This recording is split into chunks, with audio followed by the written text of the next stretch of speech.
When Ellie watched Mommy put baby to sleep, did I sleep in the crib? Yes, Aunt Molly. But you're too grown up for a crib. I have a crib. It's getting too small.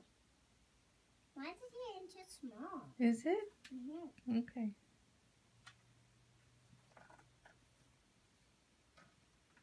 When Ellie saw the ice cream truck, can you buy an ice cream for baby?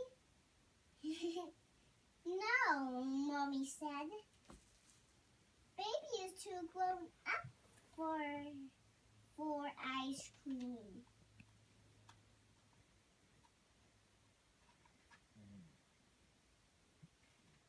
But her big sister isn't. She smiled at baby. And she had some ice cream. Good reading. I think that's a good book. That was a wonderful book, and you did a great job reading it.